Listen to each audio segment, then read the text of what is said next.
Pinropose niya lang. Gusto niya. Paano ka? Pinupropose ko 2025, nagtatanong ka 2023. Ano ba na? Oo nga. Hindi mo ba iisipin kung nasa wastong isip itong mga kasama ko?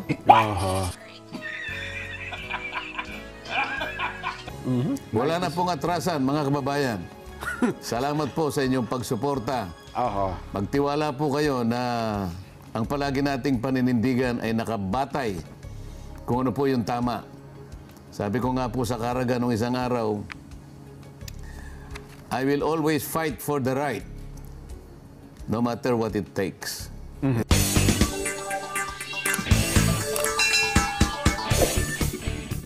Stand for what is right, no matter what it takes. Kahit nagurgurin tayo ni Luis Satanas. Wag naman sana. Wag naman, Madam Lisa. Alright mga guys, welcome back to my channel. And today, mag-react tayo dito.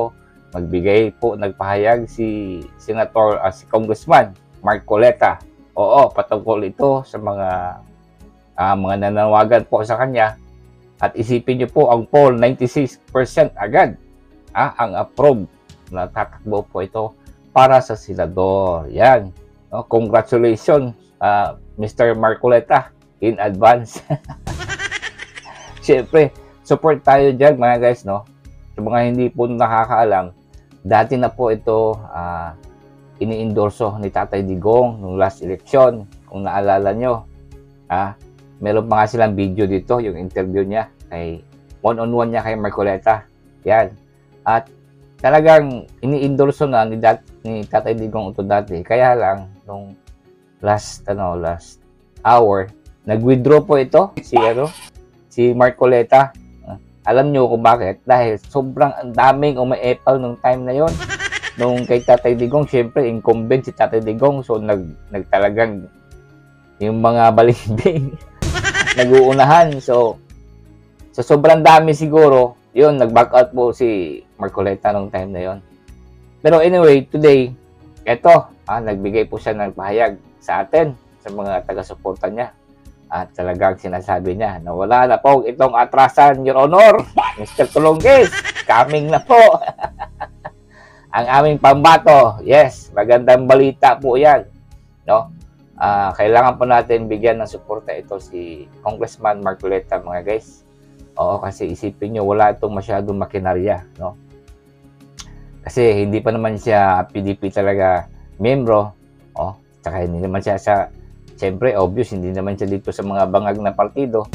So, eto, malamang independent to, kailangan niya ng tulong po natin. No? Kaya po ako nagbablog dito ngayon. Wala po itong bayad, this is a volunteer. Kasi alam po namin, nung una pa, Mr. Marcoleta, idol ka na namin. Gustong-gusto ka na nga namin dyan sa Senado noon pa.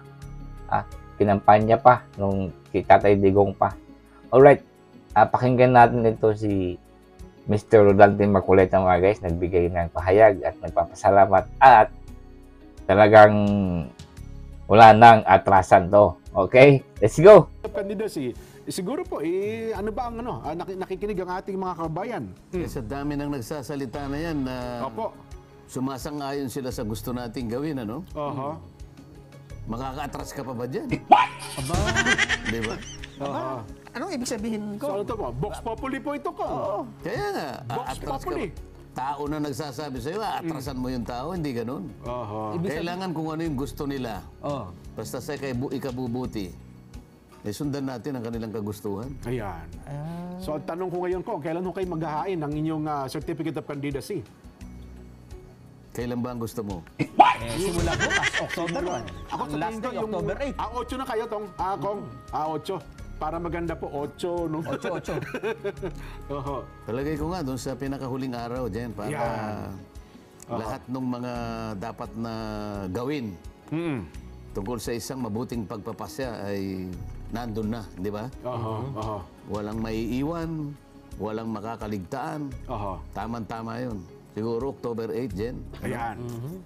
Sige po, Kong, baka may mensahe kayo sa ating mga taga-subaybay. Pakarami po lang nanonood ngayon. Aba, sino bang makakatanggi? Palagay ko, isang karangalan, Jen, na makakita ka ng ganitong sumusuport. 94%, Jen. Hindi ba? Hindi pangkaraniwang sa isang katulad natin dyan ay makakuha ng ganong klaseng pagpapahalaga. Opo. Yung kanilang kagustuhan. Tinanong lang natin ngayon, hindi ba? Opo, Kong. Oo. Palagay ko po ay magiging ganap na katotohanan po ang inyong minimiti. Sapagkat sasamahan tayo ng maraming tao katulad po ninyo, 94% din. Ang nagsabi kasi ng oo, sang-ayon po kami, 94%. Ang nagsabi po ng hindi ay 6%, Kong. Ito naman sa 6% na yun din, ako'y naniniwala. We cannot please everybody nga, sabi Oo, natin. malay mo, kapag ka nakita nila ako ng personal, baka naman sumama sila sa 94% din. Di ba? But I was really impressed yung pagdala mo sa kaso ng gobyerno or at least yung nag-neutral ka man pero nilabas mo yung totoo. Hindi ka takot sa mga oligarchs, hindi ka takot sa pera nila at ginawa mong ikaw yung nagsasalita para sa lahat ng gustong sabihin nila hindi nila masabi at nasabi mo. Pinalabas mo ang lahat kung ano ang mali ng gobyerno dito sa ABS-CBN na sa matagal na panahon, I said, government, and even ako, na walang, ako, pinaputok ko lang yung mga mali nila, but nobody carried the name of the Republic of the Philippines parang doon sa Kongreso. Ikaw yun. And I was very much impressed. So nagtatanong ako. You are a principled man, extremely honest, with integrity. At nung alam ko, nung nalaman ko, kung makipag-away ka ng tao o isang korporasyon or ahensya, be it in government or outside, nakita ko yung passion mo to ferret out the truth.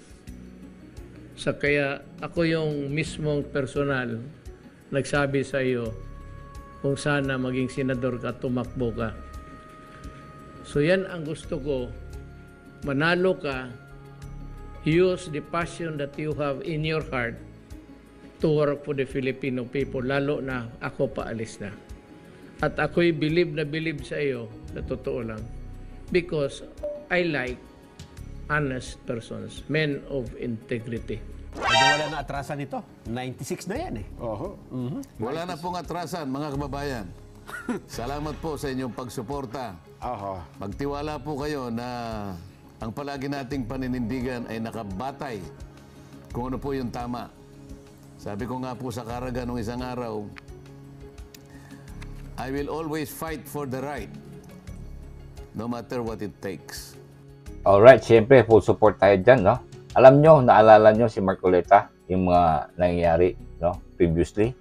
Una, sinuplak niya itong mga tulongges about doon sa tradisyon. Ha? O, sino ang tumayo doon? Siya lang. At tatlong ngalan sila. O, sinuplak niya itong mga tulongges. Nakita niyo yung scene nga nagkagulo nga dyan. O, kasi nga, he stands for what is right. Ngayon, dito naman sa paunang hearing na naman, dito sa kay budget ni BP Sara nung patungkol sa Confederation Funds na hindi nag-oath si Madam Sara. O, naalala niyo yung scene na yun? O, nasuplak din yung mga tulongges na congressman niya ni Marcoleta. Kasi question niya ang determination. Wala pa nga tayong determination dito sa kaso nito. Mag-i-start ng hearing. Kaya naparisis itong mga tulongges yun si Chowa. Naalala niyo yun? At doon na inatake si Senator Marcoleta nito ni Paduano at saka itong si Abante. Yung si Atlas Abante na ulyanin. Oh, naalala niyo yung sino yun na nagkagulo? Because wala silang binatbat kay Senator Marcoleta. Wala silang binatbat. Kaya dinaan na lang nila sa pagganon-ganon ng mga aggression ng mga type of behavior, di ba? Oh. So, ganyan kasulid po ang ating Senator upcoming senator, Marcoleta. Ganyan kasulit, ganyan ka-intelihente. Naalala niyo po yung ABS-CBN mga guys? Talagang na-appreciate ni Tatay Digong yun. Si Marcoleta. Kasi si Marcoleta ang nagsiwalat halos lahat. Halos lahat hanggang doon sa titulo ng ABS-CBN. At kitang-kita doon ng mga tao talaga, si Marcoleta walang takot po, hindi natatakot sa mga oligarchs. Alam naman natin yung mga kalaban ng time na yon. Mga oligarchy po yun, malaking tao po yun, nasa likod. Kaya itong ABS-CBN talagang napataob. Isang factor dyan si Mr. Marcoleta. Kaya nga abang na abang ang mga tao ng time na yon na tatakbo siya. But now we are full support po, Mr. Marcoleta. Wala pong problema dito sa Mindanao. Mga ngampanya po kami. Para sa inyo, wala pong problema. Alright mga guys, no? Anong sa tingin nyo dyan? Ha? I cannot wait to see na talagang makakaupo na siya dyan at saka makapag-privilege speech dyan sa sa Senado. Ha? Para makinig itong mga hunti-virus ng mga hinayupak. Di ba?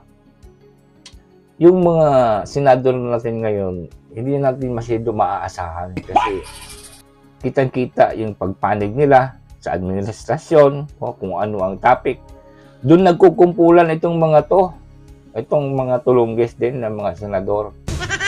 To balance it up, kailangan andyan yung talagang may prinsipyo, may panindigan, may alam sa batas. No? Sabi na nga ni Marcoleta andyan na yung mga batas nakatiwangwang lang. Hindi lang ma-implement ng maayos.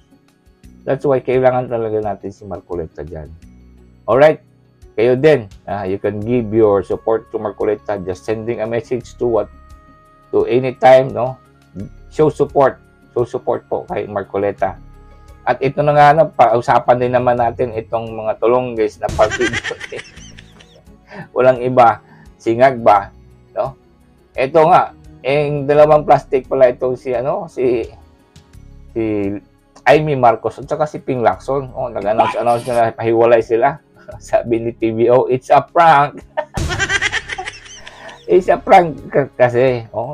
Sabi nga nila, hindi na sila sasali, ganyan-ganyan. Pero ito si Amy Marcos, doon pa rin sa mga rally. Katabi pa ni Tolentino. Ito si Lacson. Talagang sinabi rin niya na proud din siya na nabilungsyon niya ganyan kalaking partido. Wala rin mga prankster pala itong mga kalo-kalo. Kaya, piliin natin ng gusto. Ito, kawawa itong kapitbahay ko, si Manny Pacquiao. Kasi, ito si Manny Pacquiao, mga guys, ang dami kasing pinakawalan ng mga salita nung time na yan. Lalo na laban kay Tatay Digong. Nakita niyo yung mga kopunban na file daw sa opisina niya kasi dabi daw complaint sa corruption. Yung mga ganyan ba, na banat niya ngayon. Talagang natamaan siya. Nakakahiya. Nahihiya. Kaya bawas-bawasan ko na rin yung komentary ko dyan kay Manny Pacquiao kasi sobrang nakakahiya na po. Alright mga guys, no? Patuloy po natin bigyan suporta ang kandidato ni Tatay Digong at saka itong si Senator, upcoming Senator, si Marcoleta. Ayan. At saka yung mga admin na kandidato, ihatid din natin sa mahusay doon sa Inidoro. Wala lang pag-alinlangan. Alright mga guys, no, thank you so much for watching and let's show our support to Marcoleta. Let's go. God bless you all.